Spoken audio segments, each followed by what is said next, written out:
Welcome everyone to week number 5 of NECC Valorant. My name is Sam Talks. Joining me is Zobi. And Zobi, we have a fun little matchup here tonight. We have the University of Maryland, Terps Esports, going up against Illinois State University, the Redbirds. Now, Terps has been having a pretty good time so far, right? Only losing once to Converse Purple. On the flip side, though, Redbird been struggling a little bit. They've been having some difficulties so far in this NECC season. For sure, right? It's week 5. We're dipping down into Division 2, but I'm so excited to see these two teams because, as you mentioned, yes, ISU has had a bumpy start, but they've been going up against like the top dogs of this group, right? So now they're hopefully gonna maybe not necessarily Terps getting into the easier matches towards the end or latter half of Division 2 regular season play, and I feel like a win here because this is one of the last I think heavier teams they're facing off could be huge. But Terps, they have many different forms, many different players, many different looks, and it's really hard to adapt or prepare for because of that factor. Yeah, the flux nature that the Terps have always put themselves in really makes it hard to grab that read on this team. And as a matter of fact, we are yet again getting a different look for the roster of what we're getting from the Terps this time around. In fact, we get to take a look at it right now and seeing who exactly is going to be playing. Eugene Flaps, Yex, Jinho, Spartacus. The ISU side of things, Palmo, Cypress, Yang, Moral, and someone IRL. Zobi, though, the players that we're seeing here, right? Obviously experienced in what they've been doing. And now that we're in week 5, right? That time period where you're settling in, you're starting to get an understanding of what are some of the strategies you like to play, what are some of the maps you like to play, are really starting to come to that boiling point. Oh, for sure. And ISU's in an interesting spot as well because they kind of rescheduled their week 2 match against a Titan, which I think was Converse Purple. And they also got an Yes. FF win as well. So we haven't gotten to see too much out of them, or I should say UMD or University of Maryland Terps doesn't have a lot to prepare against either. So they kind of are similar in that aspect, but this 5 has to kind of stuck together playing all of the weeks that we have seen from them so far versus for Terps Esports, right? I don't think we've really seen Eugene play too much with this squad. I think usually they play more so with Sind and Pickle Richard, who aren't playing this evening. And so I'm excited to see them kind of go back to the look with Eugene in the roster, to the roster they had with No Paso back in like week 1 to maybe part of week 3, because that's when they were getting some dubs against some pretty nasty teams. Yeah. Hopefully we'll see if they'll be able to keep that up. But now it's time to take a look at the maps, see where exactly we're going to be going. And this is interesting, Zobi, for our maps, right? No Abyss, no Haven. We are going to be starting off on Bind, the choice of none other than Terps Esports. On to Lotus, the choice of the Redbirds. If we need to, ending on Ascent. So no Sunset, no Icebox. The choice of Haven to be taken out, though, is Mm.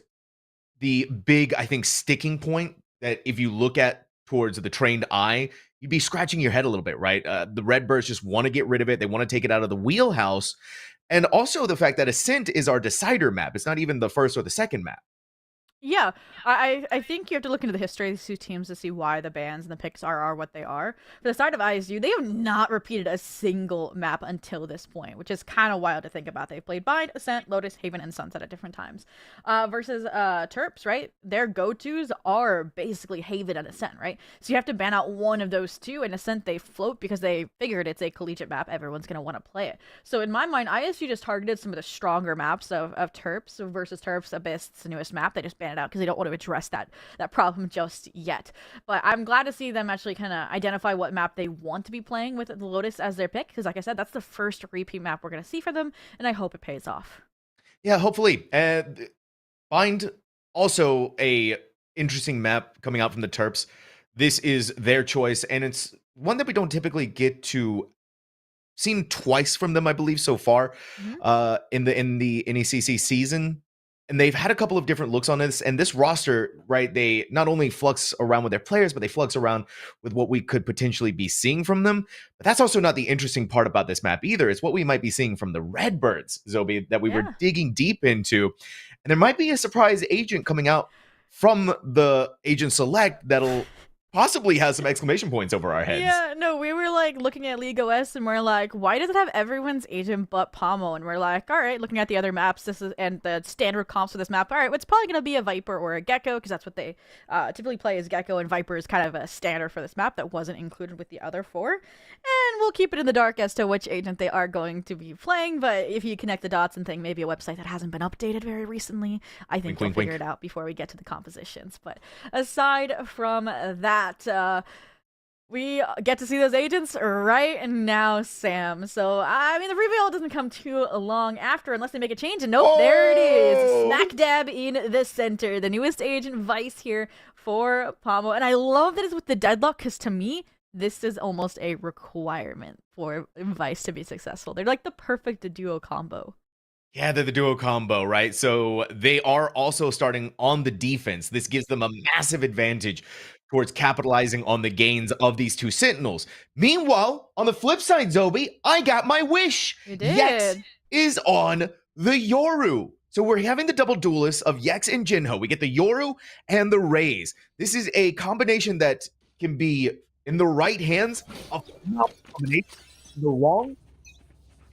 And this is where I'm a little bit question mark E, because Eugene usually plays Cypher on this map, and because they're not filling the sky, that's an initiator, that's a newer role they're gonna have to target, and we'll see if they can deliver, but for now, is that double duelist delivering on a heavy showers fight, and all of it's just a ruse, they're going over to B. They're going to B, and then it's all on the hands of the newest agent, Palma with a Vice. Activate the thorns on the ground, slow down the roll for just a second, but you didn't get Jinho. Okay, you eventually did manage to get there, but now you've been blinded out by the Prowler. You go inside of the smoke, where quite simply, Yex, press that right click over and over again, buddy. Terps cleans up the rest, and that is a pistol round to University of Maryland. When I look at this comp, I just do see that aggression, maybe minus an Astro Lurk aspect. Like, I mean, I got the Fade for the info, Sky for flashes, Yoru for flashes, and you got the double satchels. Like, this is an attack-sided team, which, it makes me, you know, a little weird because they're going to get off to the right foot. But also the second half is what I'm worried about, right? Because they don't have that Sentinel. Yes, an Astro, I think, has some sight hold potential on their own, but they got to get those points when they can, and this is a great start. Rifle is now in certain players' hands, like Yex with the hero buy-up. So they're looking, like I said, for that heavy momentum swing early on. Yeah, they want to get things back in their favor as quickly as they can. Couple of small shots here and there. The sound of the Vandal has gone off, but you're not going to hear the sound of the Ghost firing through you. A double kill for Flaps, taken down by the Classic from range. Headshot is going to be good enough with the low amount of HP that they had, though. Oh, look behind you, Jinho. A quick flick back over. The opponent coming in through their own spawn. Moral's going to be gotten rid of, and now Jinho, eyes are set up. Someone IRL. They tried to swing for the fences, but it is a miss.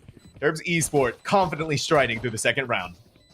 And I liked kind of the commitment there. It's kind of a requirement if you've gambled correctly from the Redbirds, Illinois State University. But unfortunately, those better weapons get the job done. And the crux of the problem now posed is that Terps Esports, like I said, had this above standard buy, and they only walk away with one player falling. So when I look at this buy, I am sounding the alarm bells because I smell a possible third round conversion. So I want to see ISU aware of that. That was the buy situation last round, and not maybe get too comfortable with how they're going to take engagements here because they don't necessarily have the better weapons. Guiding Light goes over the top, letting him out, but this is a good chance for a Yoru TP to get inside of showers. Not very much wherewithal from Illinois State University to stop the Terps from getting in there. The smoke is going to be good enough to stall them out for the moment, but again, we're seeing if Jinho on their lurk is going to be able to successfully walk away with something. Shots been exchanged, but no one taken out just yet. So this battle for hookah control is still in contention. Leave behind the boom bots coming back towards you, so not quite what they were expecting for. Terps are really giving as much of that timer as they can to themselves. Oh, that's going to hurt. Yeah, time eventually runs short. You're less than a minute left. You gotta make a move here. And Yex is now looking to pick up that slack, but through That's that good. smoke. And now they're not even getting onto this site, not even getting the spike down at this point. Yeah, it's getting so difficult for them to be able to do anything, right? And at this point, ISU is just playing for that safety moment, playing not even as aggressive as they could be, right? It's let them come one by one into us and feed into it, play off the gliding light, play off the flash from there. But in a moment, in an instant, things could turn around immediately. A 3v1 that Jinho had to have won. What looked like it was going in the Terps' favor, ISU put an immediate stop to that. Yeah, hats off to Terps for sticking around, not, getting out of dodge and taking that TP over to B, which is what I probably would have been calling. They get the 2 frags, but that is not enough. Just the really clean coordination there between Cypress and Pomo. I think it was Alpha, the Arc Rose contact as well. So again, the showcasing that you can flash without putting yourself in danger, without necessarily revealing your position by deploying that through walls. And as a result, they're able to get their first round on the board. They don't lose too many players in the process, so we can buy those back up, maybe at the fault of some light shields. And now's when the action begins. ISU an opportunity to tie things up, but Terps going to be looking to carry on their merry way. Yeah, and I think for the Terps, you have to start realizing that both of the Sentinels are over on B. And this kind of leaves that A site open for you to try and fight against. And that's where ISU are placing the majority of the other players around here to try and fight against and repel this as best they can. You can feel the tepidness from the Terps as to pushing any further that they need to, right? The site is open, the site is there, and they could go for the spike plant. Unbelievable. You just know, you see enough of the pixels. Flaps capitalizes on that. And Jinho has this judge. The spike is planted. They walk right in because they knew they were blinded, Zobi. Brilliant shots coming out from the rest of the team, and now Yang has to pick up the pieces. There's 2 conditions to a good A site, Agasek. Clear out U-Haul and clear out showers. I was concerned they were lacking the showers, but the Astra re-lurked through, and that judge into U-Haul were both really clean. Yeah, that leaves Yang in a 1v5 situation. That's going to be a fallish conversion for Terps Esports. So they definitely didn't like dawdling towards the site, right, Sam? Like they did it in the last round. They said, all right, if they are going to fight for that control, we're going to fight back even harder. Particularly, like I said, was that judge to combat someone IRL in U-Haul. Yeah, and this is kind of where I'm starting to feel a little bit of the shakiness from ISU, because there's nothing really to stop the Terps from gaining that, at the very least, small amount of U-Haul control before going into lamps. So they can set themselves up, they wait for whoever goes inside of showers to either win the fight, they then base the decision all around that, right? Or you play for those lurks and maybe get rid of the deadlock, maybe get rid of the vice somewhere over there. Now that the ISU is in a little bit of a weaker buy, the Terps can kind of just bully them out. And they know that someone IRL is going to be here every single time. Immaculate way to fight your way. Flaps. Flaps. I let the breath I was holding out there, right? No gun collected. That's, again, the benefit of Flaps with that Astra pick, with that global utilities. You can play really deeply off-site. Watch the flank when you don't have a Sentinel pick, right? So, again, they're starting to dash my reservations about this composition. And another flawless isn't going to hurt that as long as they can track down Pomo with no casualties. And the 3K from Jinho is going to do just that. 4-1 for Terps so far on their map pick. And now we get to see some of these ultimates coming online with the buffed economy that will follow. And again, Illinois State University, I'm not gonna lie, this is what I might have considered taking my first time out, right? You're down 4-1, another rifle round, you lose this, and Terps Esports has pretty much guaranteed a 6th round on the attack half. Yeah, the Terps is kind of bullying you at this point, right? 2 flawless rounds in a row, and ISU is still able to cobble something together for this pie. But again, on a round where all eyes need to be on ISU to win, Zobi. If not, things are just going to continue to spiral out of their control, and at the very least, get someone from UMD.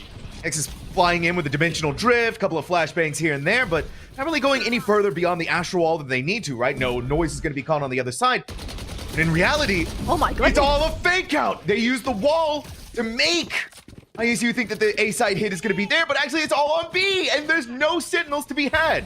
Thing is going to get there in time, but can they really do any damage to stop them? And the Thorns, no entrance there from Garden, so no. Sees as well, holding the player CT at Bay X. Trying to maybe push the agenda here, thinking something's fishy. They confirm at least one player CT, and now they've realized that all the players are CT. Ooh. So Showstopper sent a flying, but the raised trades takes one down with them. Now that productivity is getting punished, trade for trade. Now it's still a 3v3. Yeah, but the way that the Terps are spread out, right? One inside a garden, one towards hookah, and one on the actual site itself. You blind them, prevent them from seeing anything. The inevitable death coming in their direction. And Terps Esports pulls through for yet another round 1. This time we had the fight from ISU, but fight just, it needs to go to that next level, Zobi. Yeah, no, I liked the patience there from ISU, right? Taking the fights, realizing that they're going to try and get aggressive, be proactive, but unfortunately, just the amount of sight control they had given up there by that false rotation, which was really clean fake of the dimensional drift, wasn't enough. And I think I want to talk about the speed of that rotation as well, because I think you can see the deadlock wall on the map if you're the one that deployed it. So the fact that they didn't notice it had gotten destroyed there, and it was the sonic sensor that really faulted or triggered the rotation there, is a huge grounds for their map awareness. So looking to see that improve going forward, but for now the buy is not in a good situation, so they gotta get active, and they do. Nice. I love this adjustment from ISU. Get in their face. Play more towards the strengths that you have, and this is coming up massively, but you forgot about Yex. You can never forget the Yoru. Someone IRL finally puts this dimensional demon to bed. You do leave Jinho alive. Ray's extraordinaire, who has been top of the meter so far. How much more can a player do in a 1v3? Get out of there with a satchel. Don't get your toes burned by the molly. You're at 22 HP. Devious delights, especially with the player coming up from flank. Net him down. Leave nothing to chance, Zobi. The Phantom in their hands. They're all waiting for the smoke to dissipate. I mean, yeah, you know they're in there. They don't want to remove the net because they know that's going to be a sound cue. Maybe they didn't think that there was a flank player, so they would have thought they fully rotated and could re-hit A later on. But again, talk about that patience and discipline that may have punished ISU in the previous round. Well, it earned them that round, and maybe makes me rethink what I said about needing a timeout, because they bounced back with that thrifty round. Now they have a bye, now they have their ults, and they still are not out of this half yet, holding Terps Esports off of that 6th round. Now, Terps is not out of execution options, right? They've used Dimensional Drift before, they've used the Cosmic Divide before, now they have the Nightfall and the Seekers. ISU's got to figure out some way to get value out of this. And I also, again, you're seeing more of these adjustments, right? Both of the Sentinels are not just on one side. That could have been so perfect for Yang. Jinho was stunned out. They were concussed, but they still land the headshot. They still get the kill. On the flip side, there is a trade-off, right? So you've lost out on the Fade, who had that Nightfall, and the Terps are really struggling yet again. This is brilliant expectations that are being set up by ISU, and they're rising to meet them. Someone's or eating them all alive. Now, this isn't. It's still a very winnable situation for ISU. If Moral can win the 1v2, but they've given up their hands, and now they know that someone is in CT. They know where they're going to be coming from. I was going to say, I want to see ISU maybe invest some of these ultimates, right? They use none of them to stall that hit. And Moral in a 2v1, I think Seekers would be huge here, but maybe they don't need them, or maybe they did, because then they would have read into the fact that Eugene was prepared to swing and get that trade on Yex. And I think really just with nice side hold, some disrespect shown for the Thorns in multiple ways, right? We saw Yex push through and I think caught Cypress by surprise there. And then also Flaps, I don't even know how they died to Thorns, to be honest. I still saw one on the map by U-Haul, and then the one obviously popped by Showers, but kudos to Povo showing what this Vice can bring to the table, and I want them to bring more. Bring the Steel Guard and strip these weapons away, especially when you're on an eco round, when you have Deagles, when you have Stingers, and need that weapons advantage. Yeah, I couldn't agree more. I mean, you have all of the ultimates online and not a single one expended on what was a very winnable round, and Cypress has met their calling card. That is enough players on the other side for them to just go ahead and get the heck out of there. Again, no one being punished on the flip side for this Yoru who keeps TPing inside of Showers. And now this slower pace from Terps Esports go inside of Hookah. And if they do, almost going to be on one side, have Deadlock on the other. Grenades go in. I'm going to push them out of Hookah just yet, but an Arc Rose is going to be destroyed. The misses! No way. The pain. That's going to haunt Palmo for the rest of their life. What could have been an easy kill there. Maybe a slight weapon upgrade. They switch over to the Stinger, though, and finally finish the job. That's where Flab swings in, the hero of the hour. It's a one-up that the Terps Esports has in the numbers, but ISU still has that fight they can give. Right now, it's again feeling like theory versus practice. They recognize Jinho taking advantage of that hookah space to set up the crossfire to deal with it, and then it's just a matter of missed time. And speaking of missed time, and Cypress backside Yex as well, finding some spray down. And again, we talk about using these ults. No orbital strike to deny the spike plan. They've gotten planned down. Now they have the Ashe that can play their stars. They don't even need them at this point. Morals alone by themselves. They get over towards the Vandal. Now Flaps playing with their food. You leave it up to the Astro Extraordinaire. Always going to be winning on those out. It's a 7-2 half. The Terps Esports are seeing, no matter what happens here, a lead for them. And still 5 ults for both of these, for this squad, right? And a Dimensional Drift back online. So again, probably going to be used to, this time I would say, commit to the A site, right? You're not going to sell the mind games twice in a row. You're going to spot out these 3 players back site. And I mean, if it ain't broke, don't fix it, Terps Esports. But I feel like they could fight back site with this Dimensional Drift. Because you talked about it before when the Cosmic Divide was up. They aren't pushing for back site control unless it is that kind of 5v1 tracking down the last player in CT. And I'm wondering if ISU is going to be able to punish that fact just because of the ultimates they have online. Hopefully, right? They gotta see some of these being expended at some point, eventually. And really, this is all just a lot of noise being made to allow the Fade to pick up the old Torb. Spartacus getting closer and closer on a Nightfall coming online. Jinho being the player on lurk duty yet again, sneaking their way up the long. Had to fight through a lot of Sentinel utility to actually be able to grasp onto this in general. And now you're sending the alarm bells for ISU, wondering where they could be, what they could be doing, and how they could be fighting against this. The grab net is going to go out, but it really only catches the poor dog inside of it, where they do see the Deadlock hiding out inside of Hookah. They are going to be chomped on, caught by the seas, but not catching their aim off guard. Yex is going to suffer a headshot from there. Jinho does push in onto the actual site itself. Finally, an annihilation being used, reeling in their target. They look back behind them. Oh, out of bullets. No way, they ran out of bullets, Sobi. And so this is all coming together for ISU. Whoop. Oh, yep. Still is Spartacus now 1v4. The warrior that needs to carry Terps Esports into a round 8, but they have so much work to do. Knew where the deadlock was, knew where the sky was, but are they still there? How do you start clearing them out, especially when time is against you? The one player unaccounted for here on the B side, someone IRL, gets the timing, gets the swing, and gets the third for Illinois State University. And Sam, for me, what happened there was, I talked about the disrespect for the Thorns. Well, Yex is back up to it again.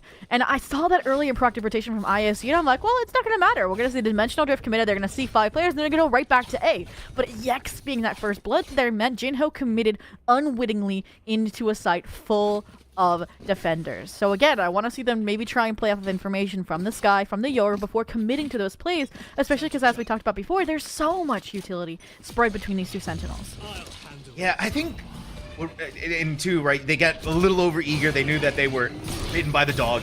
Out comes Yax, a Dimensional Drift, maybe a little blind, but it doesn't really matter at this point. You're gathering all of the info that you can. There we go. Repeating what you were saying there, Zobi. The rotation hasn't come quite through just yet, but Cypress is seeing an ample opportunity to pop off with a showstopper. Spartacus instead is going to be the one to pop off on their own. The numbers are going back and forth. Here it is. Weapons taken away. Yex cannot use that. Has to switch over to the Classic. And finally, we're getting some of that fight. We're getting a heck amount of ultimates being used by ISU to win this round where a spike is planted. The trail has been seen, though, and both of the Terps players, UMD, inside of that grab net. Hop flash over the top and see if maybe they can take on the target. Yang, a little bit more than they can chew. Eugene, however, it's a 3-course meal. Really, really nice. Current team, both of the problems and changes that I said I wanted to see from Terps, who, granted, like I said, was still at a hefty advantage. They take backside control. Spartacus just says, fine, if my dual soul do it, I'm going to swing.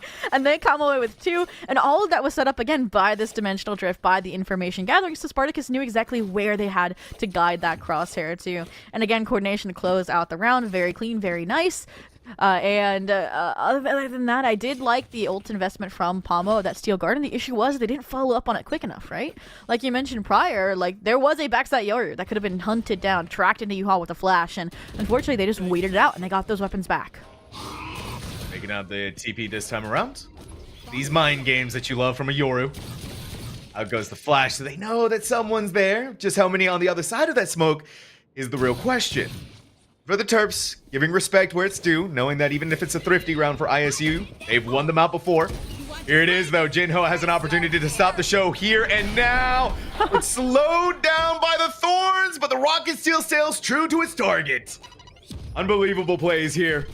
Oh, no. From UMD, and Jinho is going to go over on the other side. Moral holding firm on their ground.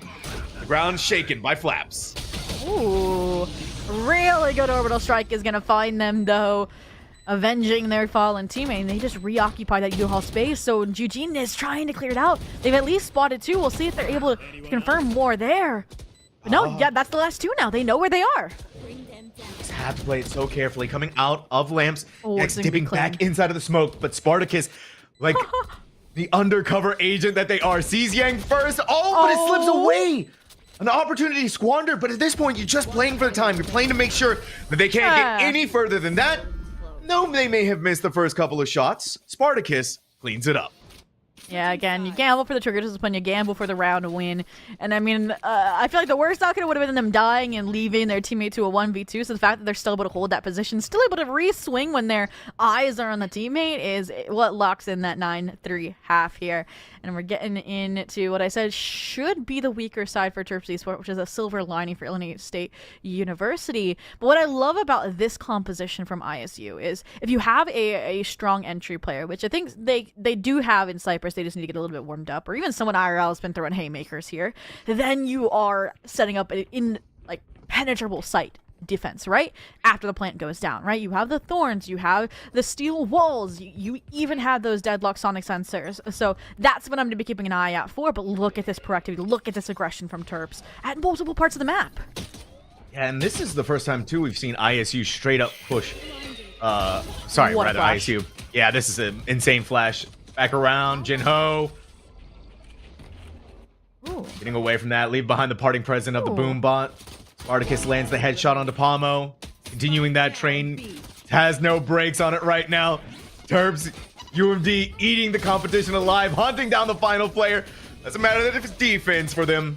It's still just as deadly. 10-3 now, stepping into the double digits. And shout out to our observer being able to catch what was going on outside of U-Haul as well with that Astra Gravwell. Just because I think that highlights exactly what I mentioned before, and where I was nervous about their defense because I didn't think they would have as strong of a site hold potential, right? You find that first player, you find Eugene, and Jinho's suddenly on an island. And there should have been a pinch coming out of Hookah to deal with that and continue this site control take so that the players that were flanking from Terps wouldn't have had as big of an impact with that missed timing. But the fact Gravwell held those players at bay made it all come together for Terps Esports, and why they have reached double digits with now a hefty buy up. Eugene, Outlaw in hand. Let's see if they get their targets. Don't do it. ISU, be careful. Be so very careful. Smart to pop off with a grav net. Eugene's going to take it off, though, in the nick of time. The stars are being put at their feet. Yeah, that looked like it hit, but it went through the wall, so it did hit. It went through the wall. It was a wall bang. Yeah. So they had barely any HP. Hanging on by a literal thread, but this time Eugene is going to go for the second shot. Run down by the Stinger. Spartacus is gone. Another Outlaw taking off their hands. Not ready for the smoke to go away. And they are just throwing it all down. The Terps down in numbers, down in players, and giving up the weapons to ISU. Blocking vision. I'm just thinking that Moral should not be alive at this point, right? It's like, if I had a time for the surviving an outlaw, I'd have 2 Nickels, which is weird. But what isn't weird is this exec awesome Stingers and Flaps with it. Ghost is the one to be the most lethal in this round. It's still a 1v2 though, but they haven't met the big dogs, the Bulldogs. Oh my The gosh. Outlaw bites harder. They're trophy collected from that Stinger exchange in Teleporter. And this force, a dying wish for ISU, gets converted when they needed it most. And it did. Maybe a little bit insane plays from UMD, thinking that this was going to be easy in the bag. And you can tell that there was a lot of trouble for Eugene when the Astra smoke went down. Right? They wanted to pop off with the Outlaw. They saw that as an opportunity. And then not wanting to miss out on a chance to take down someone, sacrifice their lives. Playing with the Outlaws, right, it's a phenomenal weapon. It can hit really hard, but that gamble from ISU paid off massively. Form of a win for themselves, but how much more can this team convert to even more rounds won for themselves? Ushping is going to put Jinho away for just a second, but playing underneath the lip of that window, where we're seeing UMD playing for more of this map control than what we got out of ISU. It's buying time for rotation. Spartacus knows that this is still a B commitment. My only concern is that they might just go for the big teleportation play if this deadlock over towards A makes it all the way through C2 without spotting a single soul. So the only players you're going to end up stopping are maybe Samo and Cypress, but they're or Pomo and Cypress, and they're probably just going to rotate back once they realize the TP's been taken. Ooh. That's going to hurt. And at the very least, there might be something gained off the back of Spartacus hanging around here. Because don't forget, too, Pommel has no HP! This is unbelievable! They had to switch over to the Classic, but finally Jinho walks through Hookah. And Yang waiting for someone to walk inside of CT. Pops off with the Outlaw. Eugene, Sheriff in hand, but someone IRL in the wrong direction. Quick headshot. Handles that situation cleanly. It's a 2v2. The players of Terps are going to regroup back together. ISU has to play for this spike to go off. Yeah, 2v2. Rough to say the least, but Yang again with his Outlaw. The no-scopes, the scopes, the net. All of this just buying time here so that there is an opportunity for this Vandal that was picked up to convert into a round victory. I mean, this is what I talked about, how difficult it is to retake a site against a Deadlock alone, and they have a Vice on top of it in optimal rounds here. So now Jinho just looking to punish Economy. And another sensor means they cannot even save the Vandal. And it was at least a save round, but I gotta talk about that Vice exchange, you know? Number one, Spartacus. We talked about some trigger discipline going awry, and it now has finally caught up with ya. But what stands out to me is the fact that it showcased how the Sheer can get punished in both ways, right? Not only do you, yes, get granted a 1v1 when a flanker is happening, but then you can't escape either, right? It goes both ways, and then it's heavy tradability for the team that's up against them. And that's exactly what we saw from Eugene. So again, that means the buy is pretty okay because they carried the weapons forward, but still a takeaway. Sheesh, okay. Yang still getting some mileage out of that Outlaw. This time around, there we go. Flaps is back online. You give him a Vandal, and it's a completely different story for UMD. Struggling to get their footing in the second half. Now that things have stabilized out a little bit more for them, a complete repelling of the A site attack. Again, the two remaining players of ISU are going to regroup, figure out a working strategy here to break against the Terps defense. It's a little bit weaker in the amount of players that are here on B. That even more so, but now could be playing into their hands here. And I was thinking, like, why is Terps having a hard time this happen? I was thinking, like, not going to say ego necessarily, because with their record, with their showing, they deserve to have it at this point. But Spartacus is flanking again. And that was such a red flag to me, right? Because of this utility, the shear goes off. They should know at this point that Terps is being really aggressive. So they know where two players are at this point, right? They heard the TP, they heard Spartacus, but this time the coordination again and the aim is what backs up these sort of plays and gets Terps out of that momentum hole. Finally pulls on to 11 here, so 11-5. Still maybe one buy up in the tank, not fully for the side of Illinois State University, but they want to keep Terps off of that map point at all costs. Yeah, it's backs against the wall. Things as grim as they can be. You've won out in one gamble. And you're hoping that you're going to be able to do it again here, where now the Terps have been able to find themselves. Now they've been able to figure out ways to stand up against the ISU attack. And in all honesty, too, it wasn't really anything fancy from the Terps win, right? It was some really clean headshots, not really insane amounts of utility being played off there. And Jinho blinded, even though they are going to not fall quite just yet. Waiting for the double swing. Out goes the pain shells. Holding on for as long as they possibly can. May have overstayed their welcome for more than they should have. Terps Esports losing out on their player. One of their duelists, their star duelist. Illinois State University seeing this as another good opportunity. The Gravwell just catching the boom bot inside of it. But now the Thorns are going to slow Spartacus from actually being able to get on there. And Cypress slowed it down on their satchel. Decayed as well, but still alive, which is the important part. Still with an advantage too. Eugene unable to punish off of their Trailblazer because, again, the strength of this double sentinel here and holding site control. I even like the elevated position, the proactivity to hold backspace control as well, but they don't realize that the smoke has dissipated that safety net. That wall isn't enough to hold back these forces, and can Seekers go through that wall? I don't think they can. It's not a Yoru. But what is a Yoru is Yex swinging out into CT off the flash. Unfortunately, someone IRL plays anti, and it's heavyweight on Flaps, but 2v2, Showstopper's out. Cypress lands slam dunk for a 4K.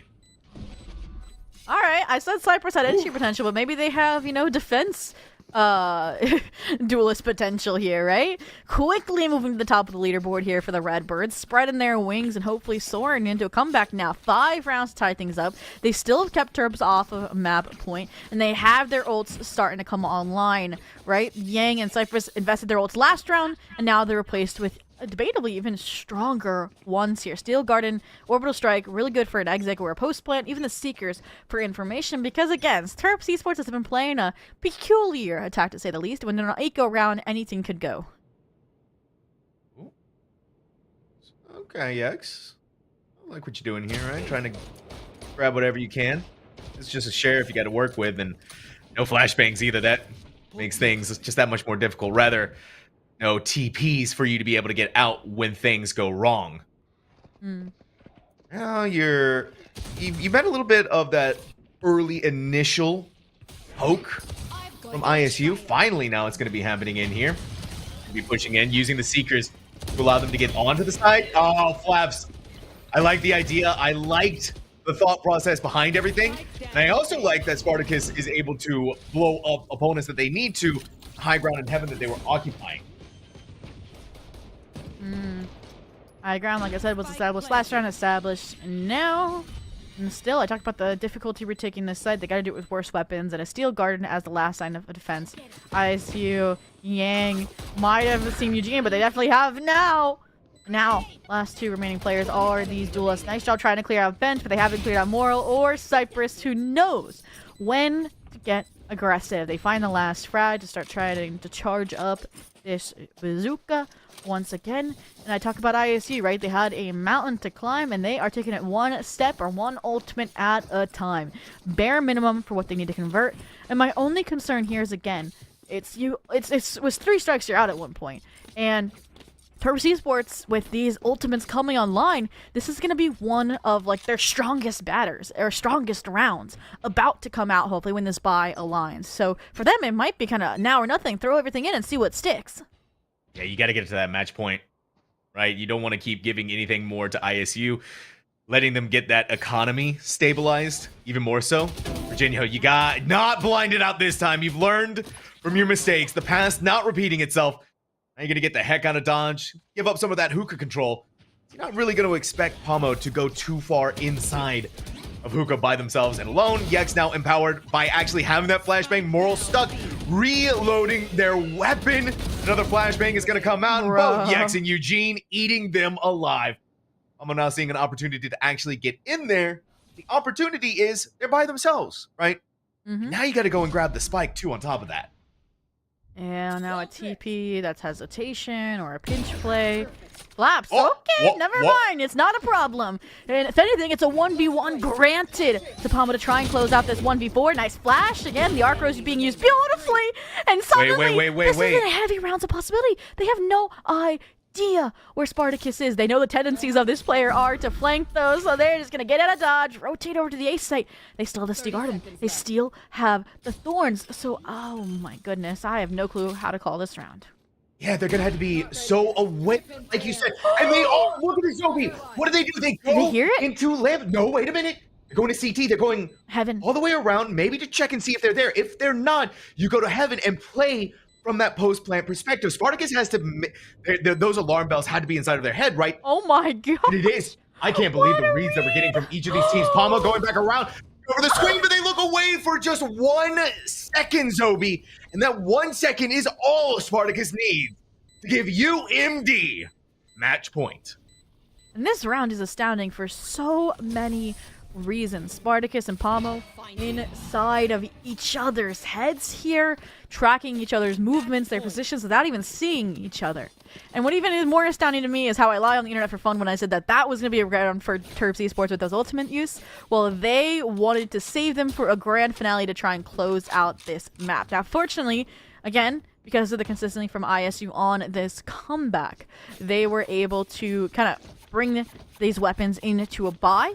Yang as well. I like the readability for the economy situation here for the side of Terps Esports, right? They just got a round back. They're not going to have a full buy, these light shields. And we've seen what they can do with that Outlaw before, and they're going to look to do it again. Oh, well, they're not doing it again. And poor Yang caught out unawares that Spartacus is going to be pushing out like they typically always do. A little bit of a long range with the Phantom, but there you have it. They get the kill there, but Pomo has the trade out immediately. Revenge taken against the player that denied them the previous round. There's still 4 more players that need to be fought, that need to be taken out. No easy territory here for ISU, but they do have 2 valuable ultimates still online, and they need to use it to get in to the site itself. They know where Cypress is, though, kind of stuck in this corner. And Yex is going to step inside of the other dimension to give all of the information on where these players are. And Jinho is going to rely on pure raw aim at this point. Yex regrouping with a team through Gordon. It is all being opened alive. All open now. Yex! A double kill with a classic to end map number 1, Zobi, with a classic. Take away their primary weapons, it does not matter. 13-5, map and number 1. I was like, that's a deadly combo, the Steel Guard and the Orbital Strike. You know these players are starting to pull out their knives, run away, and they're able to punish from Hookah, but then Yex, right? You said it, they like to dive in, they like to take these duels, and with the right classic, and nobody looking towards Garden, which should have just been cleared out, they get by through that little gap in the Orbital Strike, and they win out map number 1. Their map pick here in Week 5, Division 2 of NECC. So, nothing out of the ordinary just yet, but we got Lotus up next, obviously, for the side of Illinois State University of the Redbirds, so it's not just over yet. But we gotta look at some of the conditions that they can use to maybe convert that next map, like what were some of the strong elements from what they were doing, Sam? Yeah, I mean, you look at it the way that ISU were starting to string together some of those rounds in the second half, right? Mm-hmm. And you're thinking to yourself, well, this was a team that's running double Sentinel, so their defense should have been the better half for them, but it turned out to become the attack, right? And I think that's because they were a little bit more proactive in being able to play together. Mm-hmm. And not only that, but more proactive in how they use their ultimates. It's a very delicate situation that they found themselves in trying to play this Vice Deadlock combo, and they kept leaning both of the Sentinels over towards one site where, you know, UMD was just like, well, we don't really care at that point. So I think what coming out of to tighten those hatches just a little bit more. And the stats page are also giving us a lot of insight into what is coming out of these players. Spartacus, the flanker extraordinaire, is going to be topping the meters as our MVP for the side of UMD, but it's Pomo who is going to be the match MVP, that 255 ACS. Still, though, 2 first bloods for the initiator on the Terp side. Nothing to sneeze at. Yeah, no, for sure. And I think the things that I want to point out is, number one, I think with Pomo, like, you are required to have a strong Vice, in my opinion, to make it work as an agent. Just because, again, their whole kit is based on flashing and swinging off of that contact, in my mind, if you don't have your team to support around your utility. And for the side of the Terps, I think that also having Flaps be as strong as they were as a standalone player is really important for an Astra to find success, right? Because they typically are this kind of solo lurk player playing off their utility, and they have to have really good timing as well, so they don't get caught in their Astra form. And we saw that time and time again work out for them, and they were always able to get back to site as well if the utility wasn't enough to hold down the round. They would play contact with their team and close things out. So I'm curious to see over to Lotus if we'll see an Astra again, or what is in the cards, Sam. But we're going to have to cut to a quick break before we rejoin the action, rejoin ISU versus UMD here in week number 5 of NECC, so stick around.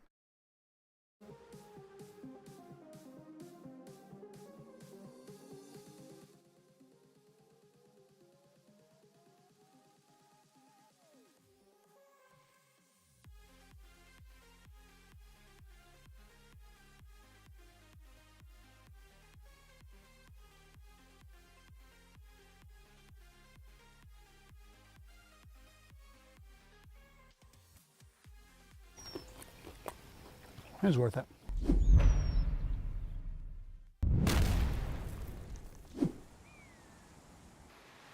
Oh man, this is incredible. Oh, wow. Huh? Yeah, it's pretty cool. It is pretty cool. Hey man, grab me a meat stick. I think I can reach it if I just a little more. Just let me go a little. I can't. Just a little more. I almost got it. Careful! Oh, God. No, come on, just reach.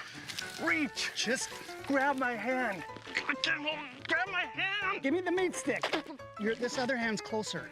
The one with the stick is. Oh.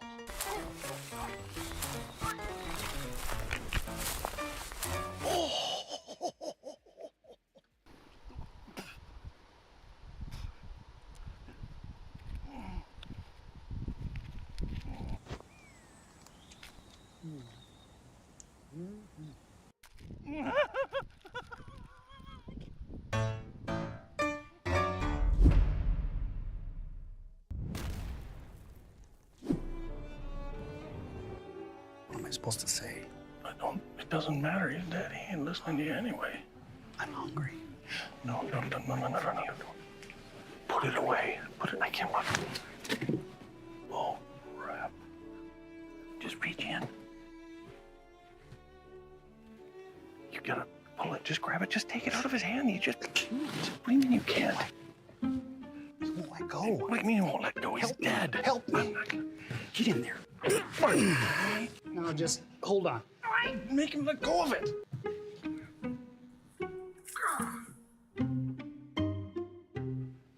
No, I got you. Just go in for a hug. Go and get on in there. It's a bad loss. Yeah, hug him up. Just reach. Hug him up. He's breathing. It's on the other side. Go. I can't. Just- I can't do it.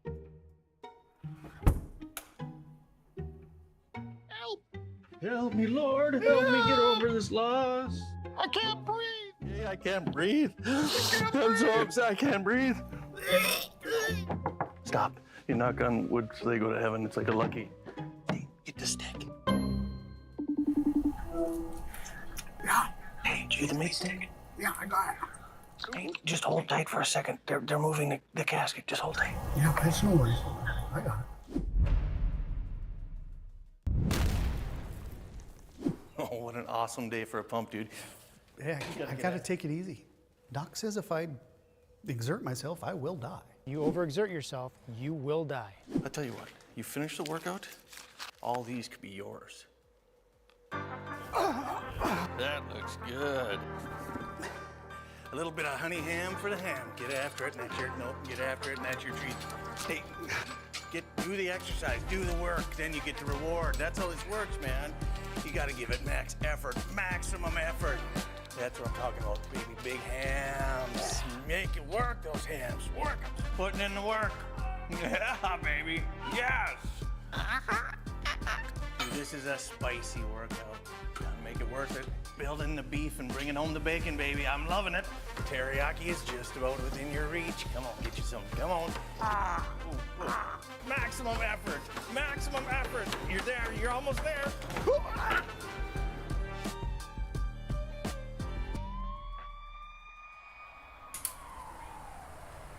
That's so worth it.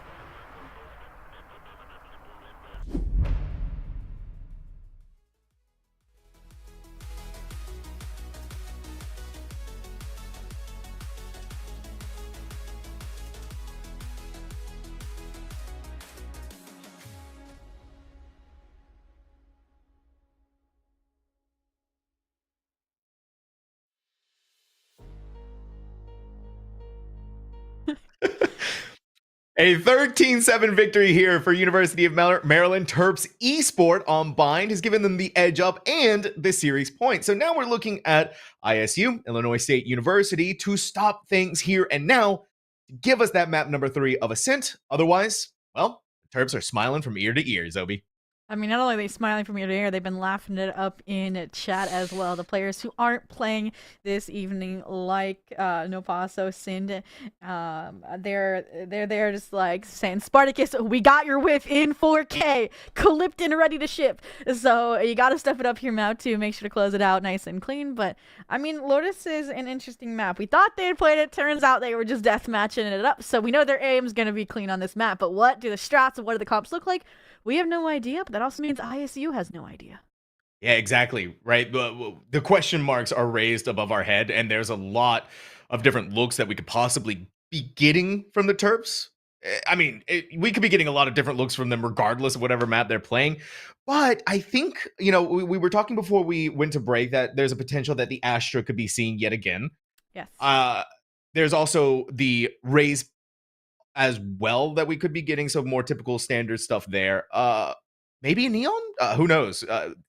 We see that Yex likes to really play these off the wall sort of agent comps that you don't typically get. And for the Terps, they're also really invested into that double duelist mindset of the aggression. Let's get in their face. Let's play against them for as long as we can. And the way that I feel like Lotus could go may lean in that direction, at the very least, for UMD. Well, I'll ask you in a second what two duelists you would like to see them play, but first to cover ISU, what they've played is the Gecko, KJ, Raze, Omen, and Breach, which I think is a very kind of safe composition over on Lotus, right? It kind of gets the best of both worlds for the defense and the attack. I mean, I would like to maybe see a Vice here more than like we saw on Bind, to be honest, but I think that sometimes maybe that safety could work if we see a traditional composition from the side of UMD. So again, I'll go back to you. What two duelists would you expect then? I would say Raze and Neon. Yeah, Neon. Okay. Yeah, the two duelists that can get in onto the site fast, right? Neon relies on the relay bolt, stun individuals who may be lurking around on site, and give a good entryway for the both of them to be able to exec onto site. Or you do the relay bolt nade combo, especially if you're thinking about defense, hit that, go towards A site, push with that aggressive angle. Maybe even layer in the mosh of the dizzy flash. All of those questions are about to be answered, though, Zobi, because Agent Select is coming up.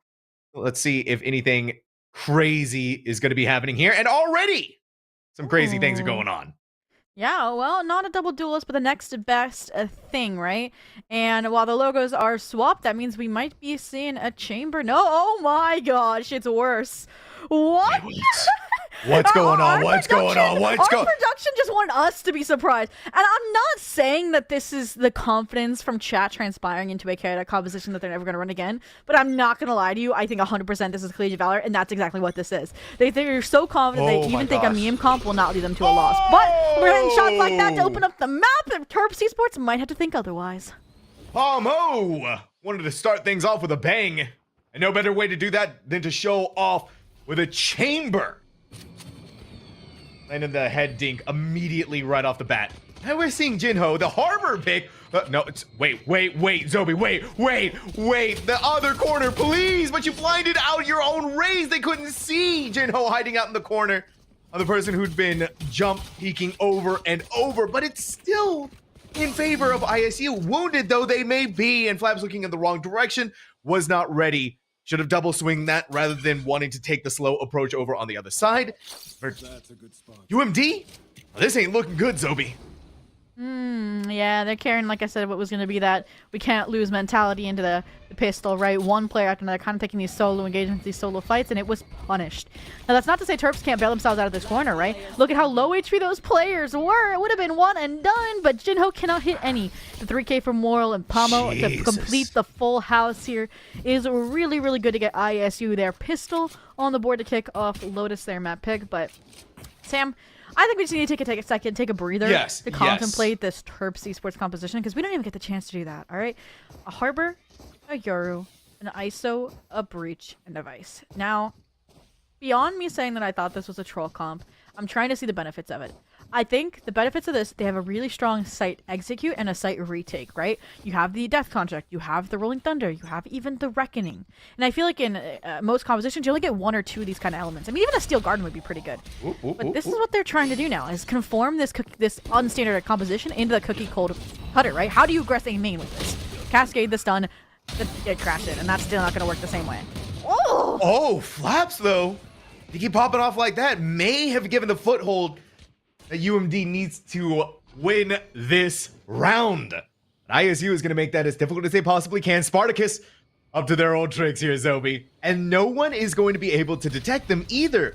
The other issue is that the entirety of ISU is inside of tree. Eugene has 25 HP. Not blinded in time, but they are going to miss that shot. Someone IRL is going to capitalize. Quick fire through the smoke on the other side. Jinho, you looked cool with the classic. a game ago, but not this go around, not this time. Again, it's Spartacus left all alone by themselves, a 1v3. They may have a Spectre in hand, but is that Spectre going to get the mileage that they need to win? The answer to that, Vandal wins. ISU, second round, and done pretty cleanly, all things considered. Yeah, I was like, if it was any other weapons in the hands of the ISU players in Tree, they could have cut the pie. They could have gone one after another, but Spectre in that kind of situation, and Moral, who's been on a tear now ever since they got onto this map in particular, looking clean, holding on to weapons. And now we get the first buy here from the side of Terps Esports, and it's not looking great, right? You can still get, I think, killed by a headshot with that Deagle. Some quick classic action. These light shields are going to be a little bit rougher around the edges. So let's see if we get a third round conversion from ISU or if Terps get on the board. Not a good way to do it, though. Jinho wanted to get ahead of the game, tried to go for the early flank. Flamps putting up the double tap shield, but they've been seen by the Haunt. And rather than take that fight, ISU, the wisdom in their soul, is going to pull away. See if they can maybe find some greener pastures elsewhere, or I guess sandier sands on the map of Lotus. But rather than pushing anywhere, they're going to run down the clock and see if the aggressiveness from Terps Esports is going to work against them. As always, you know it does. This team has to push out eventually sometimes. Well, difference here is that everyone has disengaged after that first frag was lost over towards B main. Thought it might be a revolving door play, a C exec, but unfortunately they have to go for the mad dash back to the A site. Fade utility invested. That's their only initiator. They connect the dots, think this is going to be a commitment, and they would be right. 3 players in Tree ready to swing here. Eugene has gotten back to safety to swing off their players, swing off this clone. He's going to keep these players corralled. 30 seconds left. Still kind of stuck in Tree. The revolving doors are going to open again. Terps are going to be able to hear that, backing off, picking up the ult orb 2. Nothing quite yet for the Rolling Thunder. I think important to note here is that Spartacus isn't flanking. What also is important to note is the Cypress wallbang headshot onto Eugene. Time is starting to run low, so it's a now or never moment for ISU to plant the spike. And Palmo being left behind for anyone who wants to go inside of Breakable is going to keep that flank good for the team. Over on the other side, Satchel Pack. And a couple of shots for Flamps, again marked out by the Haunt and sitting at 61 HP. And he's going to go for the wide flank, but the second that Flamps repeats, going to be able to catch them off guard. The paint shell sails in, 18 HP, and Moral lands the headshot. Doesn't even matter. NECC by themselves alone for a 1v3. The high-low, never mind, it wasn't quick enough. They're so low on HP, they're bloody, they're limping, but they're not done yet. Alone, by themselves, all of the hopes and dreams. NECC, not losing. Maybe. Oh my 0.7 seconds. Bro, the LB is scaring us by getting off the bomb like that. I'm like, they didn't get it. But yeah, 0.7 seconds. A clutch to save them from the roots of disaster, at least from a point perspective, right? Still, I think they lose the battle in that, right? They might have won the battle, but losing the economic war as a result. Now NECC is going to be the only player here likely with a weapon. Maybe Flaps will force one up with Light Shield with that ISO double tap, you know, to supplement the gap. But aside from that, this still puts ISU in a really good position to maintain their lead. Cutting through. Maintenance. Maintain, keep it going. Oh, Palmo. Are you ready for NECC, who's emboldened by what they've been able to accomplish time and time again? Felt like it wasn't. And even though Moral wins there, their head is bloodied for sure. It's going to be very precarious moments. At the very least, you have given yourself an opening as ISU. On the flip side, you're also down in the players. You're down in the numbers. And so Terps has the advantage even with the weaker firepower. All right, so the 4v3 Dimensional Drift for if there's the retake scenario. I do like how reserved Terps is playing now, right? They expect this Rolling Thunder to come in for this side exec. They don't want to be in its way. My curiosity is, again, I talked about ISU and how, I guess, withstanding they are in investing these ultimates when they don't have to. And it feels like that's going to be the case here again. Even with numbers disadvantage, they are trying to hold on to it. Not invested here. And they've gotten side control just because of the scare factor of the ult alone. And I feel like you want to play smart if you're Moral. They're wanting to use that Rolling Thunder for the spike diffusal.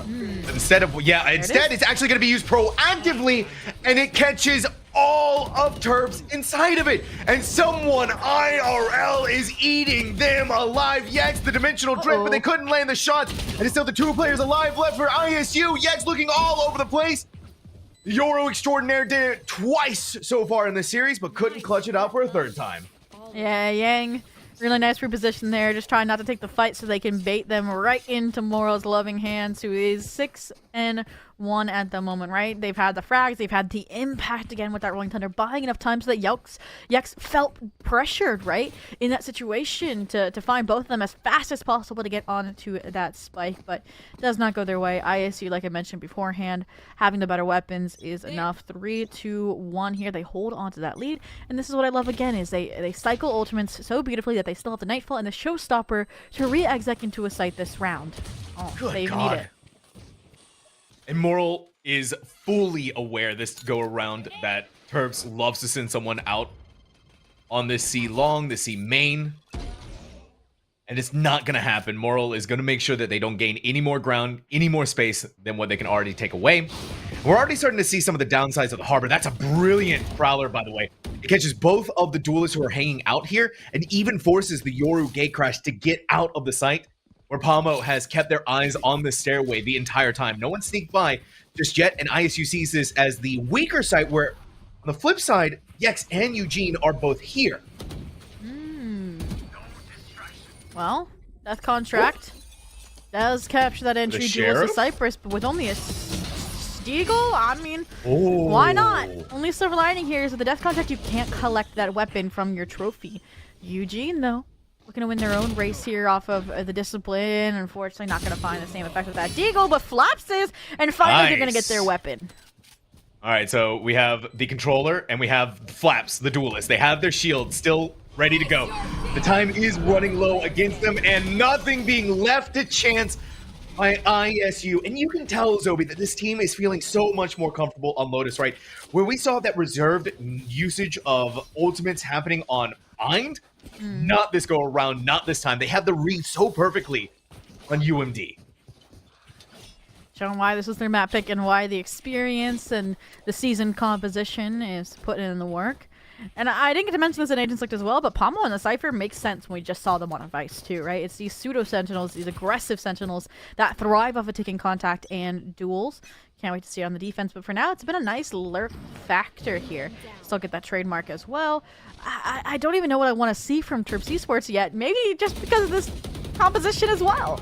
But we'll see if they learn to navigate it. For now, it kind of has feigned mound aggression, so much so that ASU has not taken that space, right? And I feel like that's been a big factor, is Moral finding some first frags here time and time again. For example. Well, first frag found just elsewhere. Yeah. Grab Spartacus completely unawares. And Pomo is pushing really fast onto the side on top of that. So it's going to be difficult for Yex, who is... Oh, no, they're hearing all of the footsteps. And Pomo, they caught someone unaware. Now they're caught unawares. Yex, TP's out of sight. That pretty much clears everything through for ISU to be able to plant for this. Smoke goes away. Someone IRL protected by the harbor wall on the other side. Eugene pushed forward by the Aftershock. Gonna see them there. Someone IRL has to be very careful because that wall is gonna come down soon. Catches Flaps on the flank. They're feeling a little bit more successful this time around, but the TP is going to reposition them over towards Rubble. They see the tip of the barrel, but Flaps ready for the wide swing, lands the shot there. Finally for Terps Esports. The light at the end of the tunnel because Cypress didn't land the showstopper. Blinded, couldn't see anything. The Bulldog has the bite to follow it up. And Terps Esports getting another round on the board. And if this retake has taught me anything, it's one, don't pay too much attention to Flaps because every player really got smacked around by them with that 3-piece. Number two, I do kind of like the harbor pick. As we saw there, the high tide comes up, and while Eugene doesn't really get out of stairs too far because of Cypress and that showstopper, it shows how you can not allow a player like someone IRL to support their teammates on site, because I feel like Lotus is a map where you have such a heavy kind of spray down from off site where the spike plant is, a spray down from tree, and then high tide is able to block off both simultaneously, so you can scale up on the retake really quickly. So now Terps second round on the board, 2-4, tour de force online. But if you get a death contract, I just realized you're not gonna have that sniper rifle in there. Nope, and that's gonna make things I hope very that happens. painful. Please. Yeah. It's a distinct possibility, though. Flaps is at sea for the moment. It could go fast, and hopefully realization kicks in too that Palmo has been pretty dogged about wanting to push up A and gain that space as much as they possibly can. But no, it's still ISU. All eyes are on trying to take over C or get mound control as much as they can. We get rid of the Prowler. Yek set up for the flashbang over on the other side. Pops out for the swing, lands the headshot onto Cypress. Flaps follow it up, and now the duelist, the deadly combination, rocking the world of ISU. I said Flaps could hold their own on the Astra over on Bine, and they are taking that compliment into new heights. I didn't think it would work as well on an ISO, but it makes sense, especially if you pull a player to the gulag. But with a 2v5 situation, don't think that's going to be in the cards this round for the meantime, especially when Spike is under the control, especially as soon as Yex or another player make contact, you're going to get this litany of breach utility, flashpoint, aftershock, and all that stands is Palmo with this a tour de force, and these headhunters could be enough. Okay, it's looking fancy, it's looking cool. But movement working against you there. Yex in full control of the destiny for UMD. 3-4, one more round to go, and we're looking tied. There we go. Road to recovery. Again, maybe the learning curve of this composition as well, but they're starting to sink a little bit. What do these mound pressure points look like? What do these retakes look like? And now they only have more tools, more creativity to work with when these ultimates coming online, right? We've yet to really see the Reckoning. We've really yet to see the Rolling Thunder on a retake. We even have Spartacus, who's had a slower start, getting caught on some of these flanks with the Steel Garden and it's about to come online. But look at this. This is a new look all together. Operator to finally shut down Palmo and these lurks. Who better to use an operator against than the Chamber? A taste of their own medicine. Insult to injury, too, because Palmo couldn't land the shot. Now we're seeing for ISU. Tepidity back in full force. Bait out the operator shot and dodge the Vandal from Jin Ho. You're still not going to want to push your luck for too much more than you can, especially with how much firepower utility is being dumped in your face. And I was going to back away and just leave this to Yex, right? They've already proven themselves with that operator. A reason to have more bodies than what they need. They're going to invest their Rolling Thunder on a ISU save round? Or is it not a save? I don't think it might not be a save. Maybe it was just Palmo without a weapon. Hard to sell from the silhouettes here, but either way, Eugene's so confident in their teammate's side hole. It's just no weapon in hand, just waiting for wherever the call will come to dump this Rolling Thunder. I think it's going to come to the seaside here really, really soon. No ults for the invest, but they are going to have that breach utility. And the counter's going to come. It's just going to be one after another. There it is. Yeah, the second they hear the pain shells fly out, you put the fault line in through main. Roll and thunder them. Now for Flaps, they get to enjoy a nice, easy game of what could be Valorant. No! Someone IRL hits the headshot with the Sheriff, but there's no chance whatsoever for ISU to be able to cobble something for this round. UMD back in the driver's seat. 4-4. This is a tied Lotus. There we go. But again, I go back to moral here, right? Look at that. 9-4 has the second Rolling Thunder for this half online already. Like the most expensive ult in the game, or one of them at this point. And they have already gotten a second one online. So it's showing also kind of where the ult orbs are going as well for this squad. Because you don't have a Gecko, right? So that isn't your main entry tool. It is this Breach ultimate. And yes, Yang with the Nightfall could be useful, but what is that? Oh my goodness. Yex gets a full face of what is coming towards the C site. And I'm surprised we haven't seen more commitments on the rotation, but this will be nice for the ISU to exec off their own Rolling Thunder. Yep, there we go. Eugene, though, not deterred at all by the aftershock, but maybe should have been a little bit more. They walk away with the kill. But they don't walk away with their life. Someone IRL occupying the high ground. See if maybe Yex is over there. Quite just yet. Spike is going to be planted. No distractions. It's still going to go fourth. I wonder how that Gulag fight is going. Yep, it's going to be Flaps as the winner. And the Reckoning has come in. Delay their feet, force them to move around, to not get concussed. Even better than that, throw in an extra high tide to make sure that you're going to be safe pushing into the site. the wall to give them a little bit of an extra barrier, and another one happening here as well. Ooh. Run through over on the other side, run and gun them down. Pomo, the double kill. One more to go. They need to go inside of the cove, whip out the classic, but Jinho, UMD, back in the lead.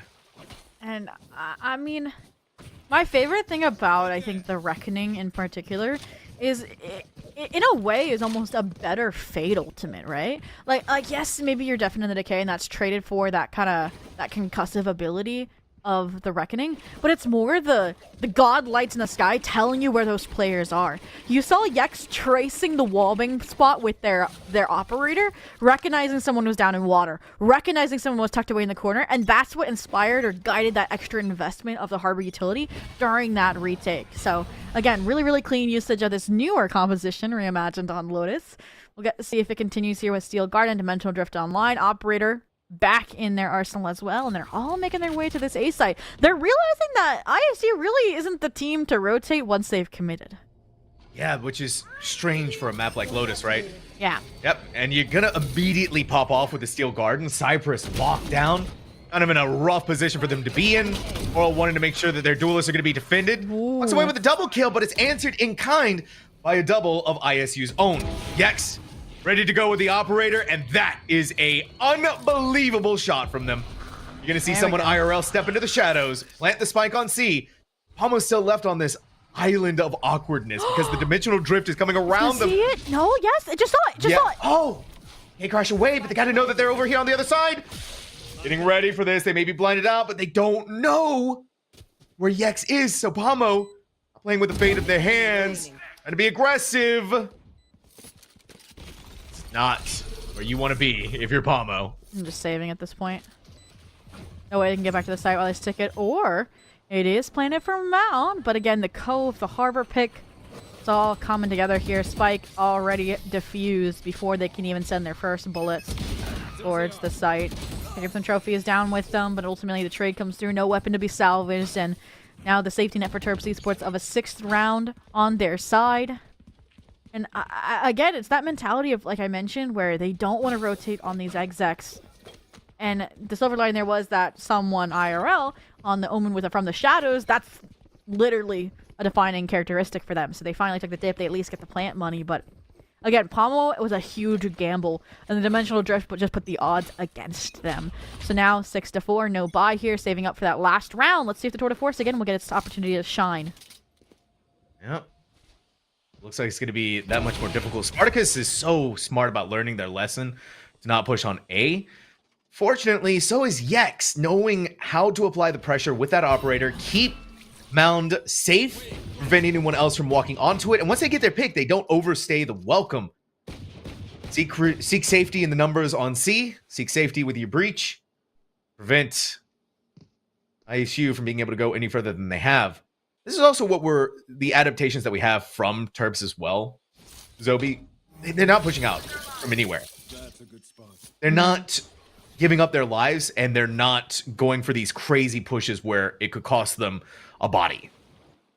Well, another point to point out is Yex.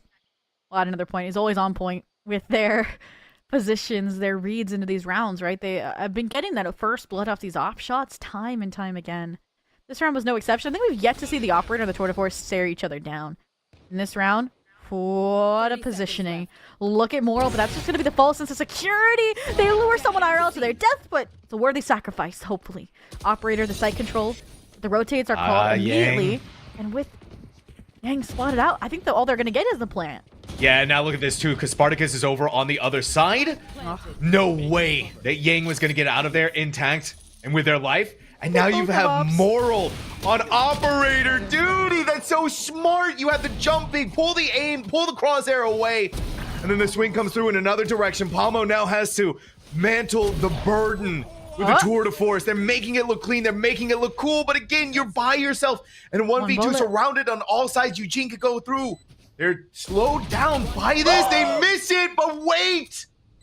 One more to go. The headhunter, it needs to be the headshot, and they do. ISU Hamo Last round. clutching that round. And what did you say last time, Sam? That it looked cool, but it didn't get the round done? Well, seems like they hurt you. They looked cool and won the round while doing it. And now, an opportunity to tie things here at the half. Obviously, the streak still allows Terps to get a bye. Maybe even we're contemplating the double operator. But Pablo this time says, Yex, time to eat your own medicine. And this time we might finally get both the ops on this Dame's site, staring each other down. Let's find out who's better. Okay. Almost going to be a little bit more difficult. Never mind, not quite staring just yet. Yex is oh so eager to push something here. There it is. The clone goes out. They go back in for the setup. The op shots sail past each other's heads. Both of them giving each other a free haircut. Flaps is not moving either, right? This is a bruh moment.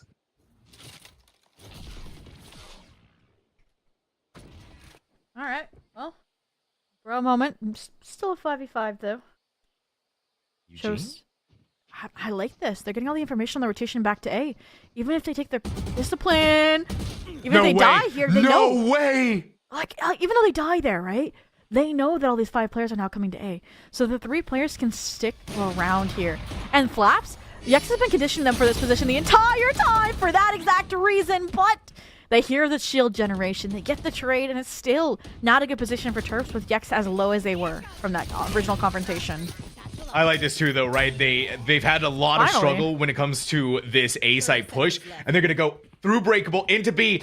Come on, you gotta use that showstopper somewhere, and I thought it was gonna be towards where Jinho is staying, but instead it's going to be on top of there. Thankfully, though, even with Cypress dropping down to the ground, not enough to throw off the aim. They still get the kill. Someone IRL follows it up, and now it's down to Yex with only 18 HP, right? They pulled out miracles before here, Zobi, but this would have to be next level. This would have to be everything and then some for the final round of the half. And I think they've already called themselves to save this operator. That'll look for another weapon and go back in. Yeah, there it is. Flash over, try and play games around this paranoia, and while they get the bullets sprayed upon them, it's not enough to guide them to a kill, so their attempt at a clutch ends early. We get that 6-6 half because there was no save of the operator with the last round. And again, now the questions become, is this enough?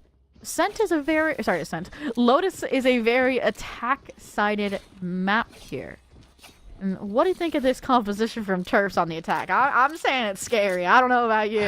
No, I'm 100% with you, Zobi, right? They lack the pushing power that you would get from a Neon or a Raze, but they make up for it by having the double duelist. So you give Yex the opportunity to set up for their gate crash, which they've been so decisive every single time they've been able to use it. And that's not even to say that ISO is necessarily bad at getting the push in onto the site itself.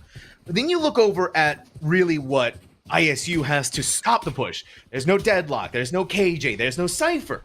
So this double duelist comp, you don't really need the Raze anymore. You don't really need the Neon anymore. Oh. Interestingly enough, they're still playing mind games. They're still not going for the direct assault.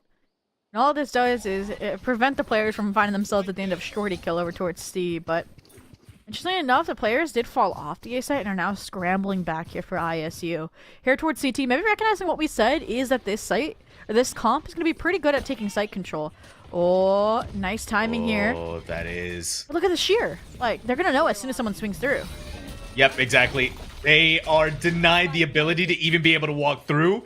Spartacus claims a life here on the backside of that, but someone IRL confident as ever is more than ready to take the fight against Eugene and win it out here. But Terps Esports is exuding an aura about themselves. This Flaps, this is... How'd they get there? When they get there? Doesn't matter, but they are pinching now on these players, even if Yang were to pop off. Clean Almost shots. full attention's on Yex right now. Like, Flaps can be able to knife them, or do that. Clean shots all around here for Terps Esports. Alright. Another piss around finally. Chance here, as they've gained the lead yet again, close out Lotus. In short order. It'll be a 2-0, preventing the decider of Ascent. Another map, though, they are comfortable on. And I would say, I don't know what ISU's opinion of this comp is, but I think they might feel like it's a bit of a slap in the face. But regardless, really heavy buy up again. And this is what we saw, I think, the first round of Bind, right? Or second round, I should say, on the first half of Bind, was a litany of rifles here, the confidence showing in their buy. Or maybe they're trying to prevent what happened on Bind. Remember how most of these players died? You gotta feel a little bit for Palmo. They got the Yoru clone headshot. At least it was a clean headshot, though. That's something to look forward to. But again, you're walking into Flaps, who has their shield up and only using a ghost as the ISO. This is a bulldozing of an attack from Terps to take over C. And again, that's what we're talking about when you're using a chamber. If they're not popping off, things are not looking good for them. And Flaps is just having the time of their life, right? They double tap, they go in. Someone IRL, it's just a classic. They're doing their job. They're doing it dirty. Terps Esports flawlessly stepping in for the 8th round 1. Like I said, they didn't want a repeat of Bind, where the action kind of cut us short, but essentially, if you remember that, like, no players walked away with their weapons, right? So as a result, that 3rd round conversion was so strong for ISU. And now, 8-6, that's probably not going to be the case here. And that's an interesting thought. We'll see then. Because that would make the 6-6 half look like nothing. 9-6. Economy shattered for ISU. And probably their spirit as well. But Palmo, they've been the embodiment of that mental, right? The 4K clutch last half. Trying to look for the first blood here yet again. All this pressure from Yang is just supposed to bait out for Cypress. And it might work. It might have just worked. Oh my gosh. Oh, that's for Cypress. Throwing your hand out a little too early with that pain shell. You get rid of Yex and a second one on top of that, but Spartacus with their blind. Palmo was not ready. It's still ISU with the fight of a lifetime. No. That is crisp, Eugene. Moral. Okay, they brought it back. But Spartacus, is this finally going to be the flank, Zobi? Is this going to be the one? Now they turn around, they look behind them. If anything, this is probably just going to be a site retake from the breach, right? They get the spike, they run back A. Yeah, no, that's exactly what's going to happen here, right? Spartacus only has to... Wait a minute. No way. This Moral do that. Look around just in the nick of time. And some say that still to this day, Zobi, Spartacus is flanking. Spartacus is flanking to this day. And unfortunately, it still comes out with a similar outcome. A lost round. ISU away back in. Silver lining here again was that technically was a bonus for Terps, just a stronger one than they're used to. And the repercussions do show in a few light shields, but they did the damage. Now we see some light shield, we see a Guardian, we see Palmo only investing in Headhunter bullets and a Shorty. I'm waiting for them to realize how weak this C-site hold is, right? They're consistently, like, finding the frag on the Palmo, but then they're falling back. Because they're scared of support that Palmo's receiving from the breach here in Waterfall. Good news is that you got rid of Spartacus. Palmo could have a phenomenal opportunity here. Well, it could have been if the Headhunter shots connected. But again, you're realizing that Palmo's here on the other side of C-site. And you're kind of feeling a little tepid about wanting to push into it because, like you said, they're thinking that someone else has to be here on C. Oh, Palmo, you wanted to make it look cool. You wanted to dive on top of Flaps, but man, that shield on top of it prevents the Shorty from finding any value whatsoever. Moral's going to try and slow things down with a quick flint through, but both sides blinded. Yex! A little too overeager. Spike is planted, though, and it's a 4v4 for this retake. All right. This is where we get to see what the Terps Esports composition looks like for site hold potential after plant has gone down. We can see the slowness of the cascade, but that's not enough to stop the Waterfall players as well. They have zero resistance here right now. That's got a... Cypress had their utility out too. This is clean. This is coordinated. This is ISU back for their own map pick. It's tied yet again, 8-8. And I feel like Terps Esports, that again falls back to what we've said. This is a weird composition. You can't play it like normal, right? We saw the repercussions of that. You can't fall back and expect yourself to stall out a retake like that. This comp, in my mind, requires you to consistently play forward, right?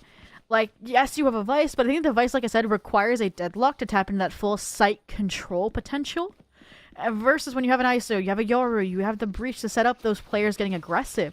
You even have the harbor utility that can set them up too. I think you need to fight into Waterfall, you need to fight into CT, because all they did was just kind of try and keep them at bay with those cascades, and that was just disrespected. Time and time again, over and over. ISU wanting to put shame to whatever composition UMD slapped together. And even though they won, find, still got to give us respect where it's due. And someone IRL stepping inside of the gulag. The 1v1 between Flaps and themselves. The shield is up, and it's going to protect Flaps long enough to land the headshot, but it's not protecting you, team from Pomo. A 3K, complete sight deniability. Spartacus, all alone, navigating a 1v3 to get the spike back in their possession, to win the round, to prevent ISU from gaining the upper hand, gaining the lead. ISU, 9-8. All right. I was going to say, Spartacus, there's no try to flank 3 players holding down the spike on the B side, but that does give them the Steel Garden here. So, yes, we mentioned the fact that they've now lost the lead to ISU. And the money looks great for ISU to try and hold on to this now that they've won that 3-round streak. But for Terps Esports, they have ults, they have weapons. This is the round that they need to get back into the swing of things. They lose this, and ISU gets to 11. Absolutely. No, I couldn't agree more. A do or die moment for Terps Esports, and it's looking like they want to go as fast as they can. Flaps is stuck there over on the other side, again being baited out by the Yoru clone, and that is them firing on all cylinders. Yang is still looking for even more of a fight, and they're winning this out. The worst part about this is for Flaps is that they had to be pushed out. Thankfully, High Tide is available for them to have that escape vector, and still maybe just enough. Yes, just enough that someone IRL is not going to catch them on the back foot. This A-site is completely devoid of life. Now for UMD, the ability to plant the spike and get value out of these ultimates. That was funny, trying to put the Arcs Rose through the revolving door doesn't work how they planned. But the stick around here from Flaps, even at low HP, reveals so much where 2/3 of the forces for ISU are coming from. They stripped them of their weapons, or they hoped they did. Someone IRL still grasping onto theirs. Flaps doing all they can to avoid this duel because they know how it will inevitably end. Jinho's hand now forced. They have to isolate the 1v1 where they can. They've made it back into tree. That is huge. Yang opened up the round. Can they close it? The answer is yes. 3 kills and double digits for Illinois State University. That was a phenomenal round if you're Yang especially, right? The fight that was being taken on Mound looked like it ended in disaster for ISU, but this one player alone managed to swing things back around. And you really feel that momentum shift for UMD where they wanted to get in the face of someone who was pushing out onto Mound, because that's how it typically happens over and over again. What I don't think what they were expecting was the numbers this time, right, Zobi? Because usually the way that C-Site works for ISU is they just leave Pomo there by themselves. Not this time, and it worked out perfectly for this team, securing the round. Yeah, fault realized, a fault repaired. ISU just flipped the page in the playbook, and they look like they're trying to stay on that page for now. Spartacus this time, though. They've been consistently losing that opening engagement, so winning it there is huge. I talked about how that last round almost guaranteed them an 11th for the Redbirds. This forced up by these ultimates, the C-Site take, might just make me eat my words. Yeah, may throw things into contention about how this is going to go. Whether it's still going to be in favor of UMD, step into the shadows, Yex dodging through the aftershock, gets away from it. On IRL, a chance through the smoke, but doesn't land the shot. They don't connect. I don't think any of those bullets connected. Actually, the spray through, not quite going the way they were expecting it to be. Cypress seeing an opportunity now, needs to get value out of the showstopper. Not quite able to do it. Finally, though, is it here? No, it's not. Zobi, Spartacus fails the flank yet again. Off your feet. Is it meant to be? One more to go. You leave it down to Yex, 45 HP. It's Cypress alone, planted for Mound. This is going to be nigh impossible for Cypress to be able to go for the defuse with the time working against them. Flashbang out, and Eugene to put them in the ground. Finally, for Terps, stopping Illinois State University's roll. And claps to Terps Esports. What did I say I wanted to see after they lost their last C post plan? Get proactive, take the fight to the side of Illinois State University, and they do. And all of that chaos buys enough time for Spartacus, who, yes, whiffs out, but even that distraction, right, buys enough time, draws enough eyes for those players to set off site. And I like the Yaks with the little mind games of the fake gate crash as well to distract from Eugene, and all of that ties up their 9th with a bow. 9-10 here, still weapons in hands for the side of ISU. Again, that early, or that kind of litany of rounds tied together. Can they still hold on? Oh, they're being so much smarter about this, especially from Pomo not being baited into shooting the Yora clone. Unfortunately for them, blinded out by the flashbang is going to force the chamber TP, the rendezvous, to get in onto that high ground. But actually slowing things down with their utility has prevented from getting on there. The Rolling Thunder, Jinho not caught in it, and I don't think anybody from UMD was caught inside of that Rolling Thunder. So they get to back away for practically free, and that smoke coming up, not quite quick enough to save Yex's life from Yang. I can't believe this. Can we get a counter? I think we just need a counter now at this point for the Spartacus flank. Okay, but is this one going to be successful? That is the real gamble. Place your votes now. I think they finally got it. Oh, wait. Oh my god. Yang was going for the reload. I can't believe this. They still don't get more than just that one, but you do get something off of your flank. Yes, exactly. And I feel like it's always Yang, too, that's, like, shutting them down when they whiff those flanks. So, again, this time they get their revenge. They've gotten a C site, but here comes the problem. I think they're playing a bit too passive. We'll see if that is the case here. Waiting for the utility to come in. Eugene's sticking around on site this time, which is interesting because they're the one with the utility, I feel like, to support the rest of the teammates here. So, yeah, as a result, you get caught up on an island, and now Jinho feels the need to fight back in. All right, last bullet in the chamber. Why not? And now, Moral... Again, in a really uncomfortable situation, smoke is faded. It's planned for Mound. What? Flaps? Yeah, Flaps is just playing for time here, right? Moral has no chance if they don't take this fight, and Flaps waiting it out perfectly. Patience extraordinaire. That's what ISO's all about. Calm, cool. Now that's the Astra. What do you mean? That's the Astra coming back to them, saying I got to play out clutch, play out the timing. But 10-10 here. You're tied 6-6 at the half. Terps Esports may have been a little bit of trolling, but it's all in good fun because they have tied it up here once again to try and end things out 2-0. And this is where ISU, again, their economy is now finally cracked. So ISO could pull a player off C and suddenly you exec. But look at the other plans that ISU seems to have. Hotline ready and set up to go. Cancel this out so no one can punish Cypress, but aw, you've team stunned your own guy. I know, it's a little unfortunate there. The good news is that they're not able to go too much further. They're a phenomenal job at stopping them really from pushing any further than they have. The revolving door is going to go open. Someone on IRL is still okay for the most part to stay alive and play inside of their smoke. It's up to Spartacus to get in through it if they decide to, or just play for the lurk and wait for this omen, this pesky omen, to peek through it. Not going to happen quite just yet. But Pomo has also gained massive amount of space for themselves at Rubble. Just need to be ready to take the headshot, but they don't have a rendezvous to get out of there. Through so far, pulled inside, and no headhunter to save the day for this chamber. Oh. But it's bought enough time. It's lured the Terps into a false sense of security. I thought someone IRL was going to swing this, but they've reined in, waited for their team to rotate here. Now are trying to play the proper timing off the revolving door. The Thorns hold them at bay.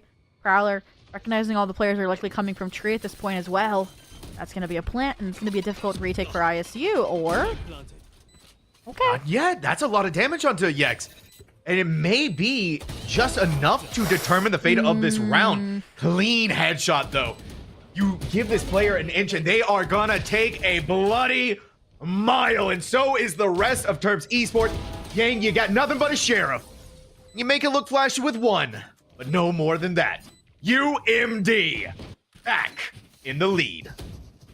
And that was an interesting round. ISU started it out really strong, considering what Terps Esports was throwing at them, right? We see Cypress get caught out by utility. We get someone IRL caught out by a possible timing. And both of them are able to get away unpunished. But it really was that death contract that changed the tide. We've seen Pombo in those hero moments time and time again. They deliver like they did, even with that two-piece before getting pulled into the gulag and dealt with. And all that does is get Terps back in the saddle. See if they can hold on to the reins, especially when a new horse has just joined the race. The operator for Pomo pulled out. A hefty investment isn't enough to tie things back up when it's on the wrong site, too. I know. Hopefully, right, ISU is going to be able to push Terps back and corral them over towards Palma, but not this time, not this go around. Yex is even going to use that information from the Dimensional Drift to get them further in there. The Steel Garden to deny the weaponry and the firepower. Fire through, set yourself up. Yex is inside of the Nightfall as well on top of it. So the spike is still going to be planted, but someone has to do something here that denied the ability to push back in. Like you said, by the Reckoning, spike is still planted, and oh my word, Palmo has been met.